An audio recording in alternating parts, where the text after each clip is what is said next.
Hey guys, welcome back. It's Luna. I hope you're having an amazing day. Today we are doing part 2 of growing up in the 2020s. Now, I hope you have already seen part 1, and if you haven't, you should totally check that out before you check out part 2.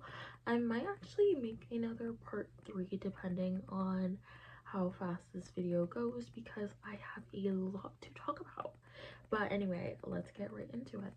Growing up, even relaxing can be quite stressful these days, thanks to content overload.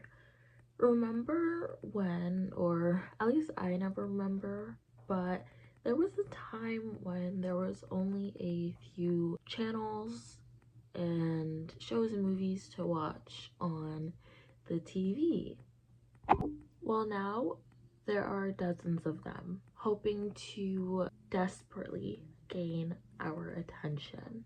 It's a blessing, but it is also a curse. Gen Z watches a lot of streaming videos, which can lead to streaming fatigue. A recent study showed something crazy. 90% of viewers do not finish a show. Only 11% actually finish a show to the very end. We are falling into a pit of choices and having so many Apple or titles to grab. And this is actually a real thing. I heard of this actually being used in a different way as a kind of marketing strategy. So some people like to, I'm not gonna say their name because we don't give free advertisement here, but this one grocery store, they did a thing where they had only certain products or a certain number of products. Let's say they only had green apples and they didn't have green apples, orange apples, blue apples. Why are there orange and blue apples? I don't know, maybe they dyed them.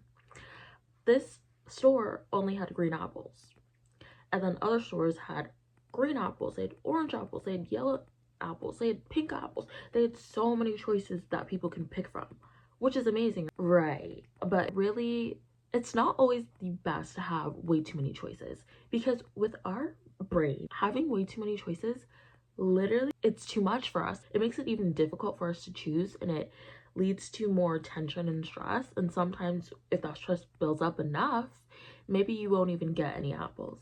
But if there's only one apple there, you don't have to deal with that. You'll just get the apple.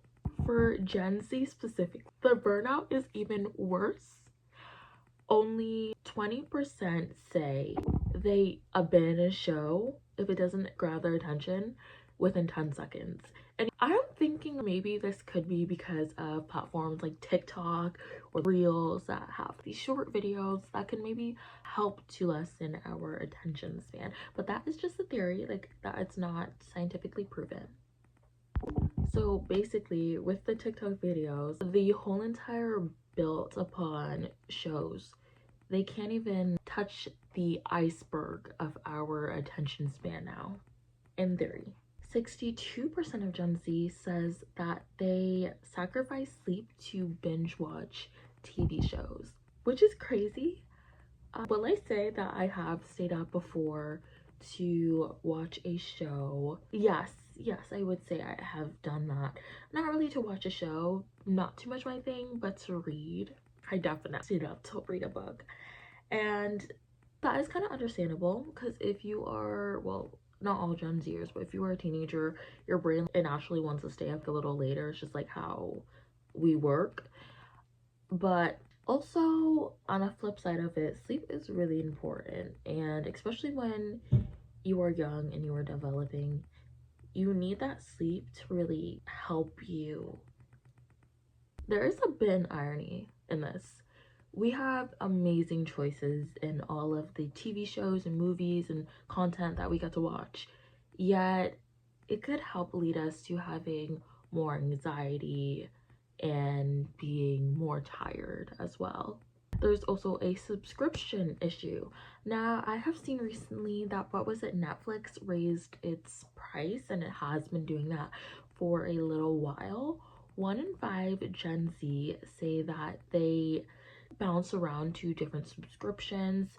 So one day they might subscribe to Disney Plus and then they cancel that, and then they go on to Netflix and they cancel that after that, and then they go to HBO and then they cancel that. After a while, it's kind of playing like a sport of ping pong, just making sure you get those, what is it, 2 weeks usually, of free movies and TV shows so that you don't have to pay. So you're going between the House of Dragons and Stranger Things. And what other shows are there? What other shows they are? It's supposed to be an on-demand platform, but it's turning into a literal part-time job. Now, let's talk about the acronym FOMO. Fear of missing out. Have you ever felt FOMO before? For example, your friend's going to a party and you wanting to stay in and study for your test because it's very important to you. But maybe I should have went. Maybe I'd be okay. Maybe I would have had fun. I'm only this age once. That's kind of something like FOMO. Because everyone is discussing the new hit series on social media, we may feel a bit left out about not being able to discuss these series with everyone else that is doing it. Nearly 40% of Gen Z say that they watch TV shows that they don't necessarily like in order to just stay in the loop and to be able to keep conversation with friends and social interactions and social media. That is a good waste of time because you are watching things that you don't even like in order to just fit in. We are literally forcing ourselves to watch some boring, weird show in order to be able to tweet a meme or to be able to talk in a group chat about it. Entertainment has become a sport as well. If you don't keep up with it, if you miss an episode, you are not into our cultural loop / society. And I can see this at my school too. I was friends with these girls and they would talk about, not only girls, just like a friend group, and they would talk about this one show, for example, Stranger Things. And now I'm not sure if I had Netflix at that time, but I don't think I did. But even if I did not want to spend my time watching Stranger Things. That is just not my interest. I'm not really into watching shows or movies.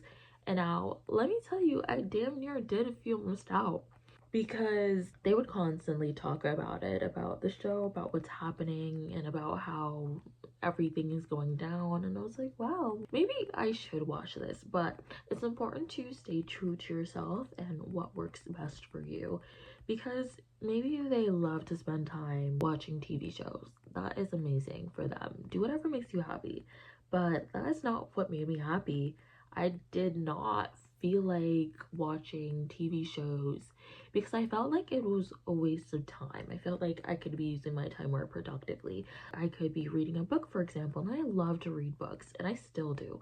So instead of watching a show, I would most definitely love to read a book. But did that decrease my eligibility to maybe become popular or maybe be able to talk with these girls even more? Of course they did, but I was happy. You just have to make sure that you're happy. Not only that, but it can be exhausting, especially when you stay up constantly to watch a missed episode or just to really keep up with everything, because I see these shows and TV, they're like, what is it, like 4 series, or what is it, like 8-10 series, and there are 40 episodes in each series, an hour long. That is a lot of time to watch all of that. You are really investing your time into that. And what makes you happy? It can make recreation or watching these shows too not only be for fun, but feel like homework. Because naturally, as human beings, you want to be a part of the group. You want to be liked. That is just a natural human being thing. And being missed out, at least in our agent's mind, maybe somewhere in our subconscious, we think that if we are not keeping up with a loop, if we're not keeping up with a group, then we are going to starve. That is what our brain is thinking. Oh my gosh, are we not being able to relate with this person? What can we do to make sure that we are in the same zone or area, or we're more similar to this person?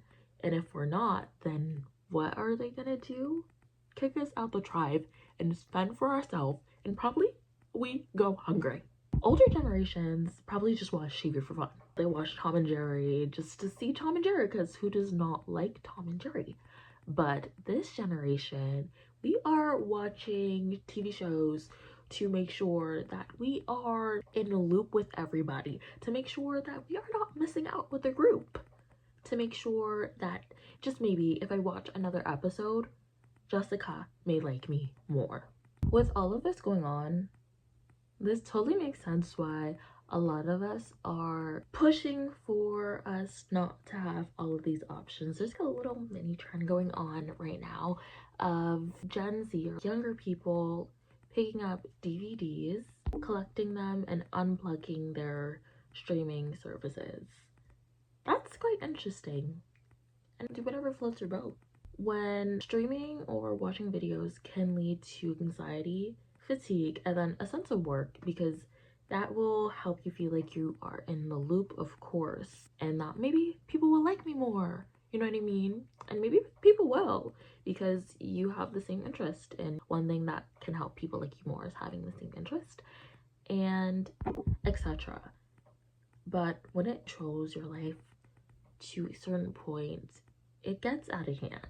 Now let's move on to global awareness burnout. What is that, you may ask? There is information overload, and then that causes numbing of the heart. We are in a generation and in a time when anything is at our fingertips at all times. We are aware, or have the ability to be aware of everything, basically, everywhere, anytime. Thanks to 24/7 cycle, social media, and smartphones, Gen Z has witnessed more casualties and atrocities virtually by 18 than many adults earlier have seen in their lifetime. Every day, our feed shows us wars, mass shootings, climate disasters, and humanitarian crisis, or how you can put it, a never-ending scroll of unending doom. And I see these videos on my feed all of the time, and it's really saddening, but this is kind of a different thing. I see these videos of these influencers, or I would not say influencers, but these people that are forced to become influencers in order to save their family because of war and the tragedies that are going down there.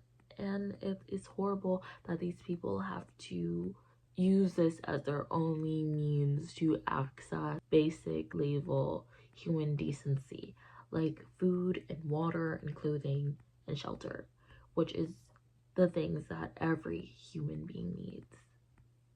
You'd think that all of this would fuel us. It would help us want to go into action, or fuel us to go into action, or make us really sad and despaired. But there's a different thing that actually happens and is true. We've developed a sort of compassion fatigue. Psychiatrists define this as emotional exhaustion and numbness to all of the casualties and things that we see, including things like suffering. That's exactly how a lot of people feel. You see so many bad things. Eventually, you may just go numb to it, which is horrible to say, but true. It isn't that Gen Z does not care. We have been overexposed to horror and outrage since we have been children. Our brains simply can not hold a high emotional reaction to every new tragedy that is happening. In the 1990s, Most likely, a school shooting would probably horrify a whole entire nation for weeks to come. Now it's sadly more so common to see on the news and just scroll past it. It's not apathy, it's self-preservation in some way. We are some way trying to figure out a way to help protect ourselves, or at least our brain is. When you're hit with 100 stories, or real stories of course, of bad news a day, you could either go collapse, go numb, or turn cynical. Researchers note that constant exposure to negative news can lead to dull empathy and duller moral judgment. One study showed that college students now are less empathetic than they were 20 to 30 years ago. It's not that Gen Z is simply less kind, it's that our empathy circuits have been eroded to a certain extent. As writer Swang said, compassion stretched to its limits. It's going numb. That makes a lot of sense. We are genuinely worried that seeing all of this tragedies on our phone is going to make us feel it less and respond to it less.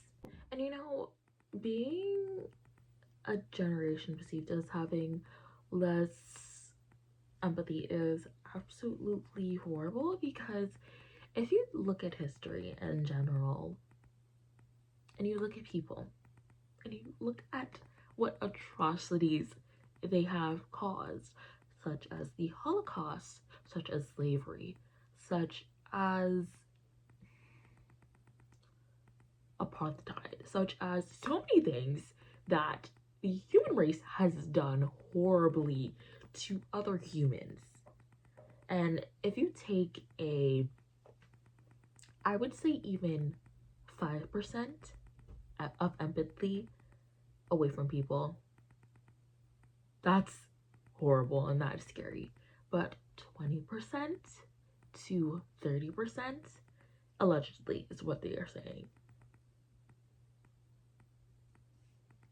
Astonishing.